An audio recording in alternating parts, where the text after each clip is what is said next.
Execution dependencies provide powerful and flexible functionality that determine when a rule will execute its logic and subsequently trigger other rules to execute.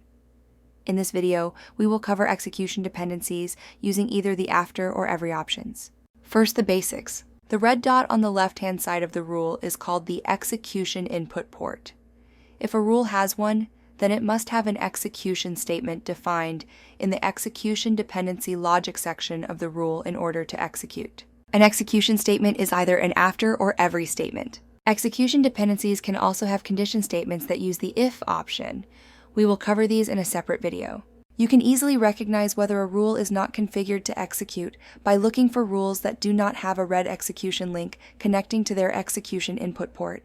You can hide or show links using the toggle button to help you find these orphaned rules. Some rules do not require an execution input port if they are triggered by external events such as streaming data or trade update events, such as the account state data rule. Now let's have a closer look at how to use an execution dependency with the after option. An after statement does exactly what it says. The place trade rule will execute after the green candle's logic rule has successfully executed. When an after execution dependency is used in an expression, the referenced rule only needs to have executed once for the condition to be satisfied. For example, when adding the execution conditions, after 3 green candles, and after 3 candles greater than 4 pips. Each condition only needs to have executed once for the place trade rule to trigger.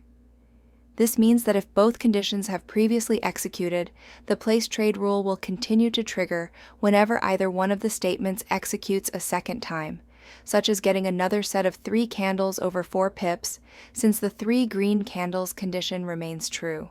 Each statement in an execution dependency expression should be viewed as an independent event, regardless of the time the event occurred. This is not the behavior we want here, but highlights an important concept to understand. When you want to ensure the execution dependency statements are synchronized in time, there are 2 approaches. Logical chaining of rules.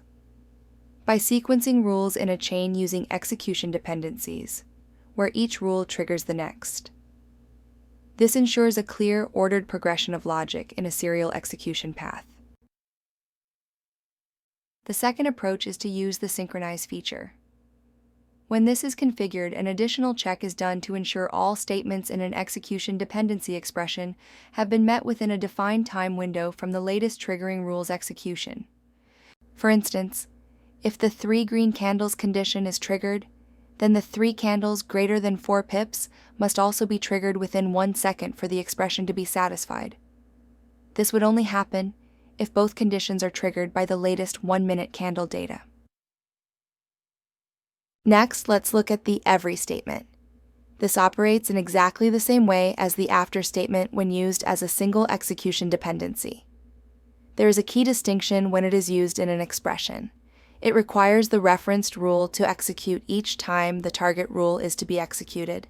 In other words, if the 3 candles greater than 4 pips rule executes a second time, then the place trade rule will only execute a second time if the 3 green candles logic has also executed again since the last execution of the place trade rule.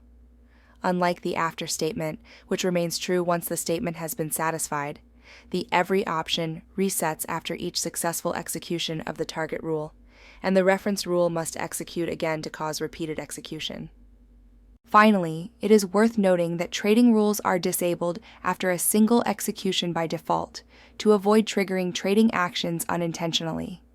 This can be updated using the enabled switch in the after execution section.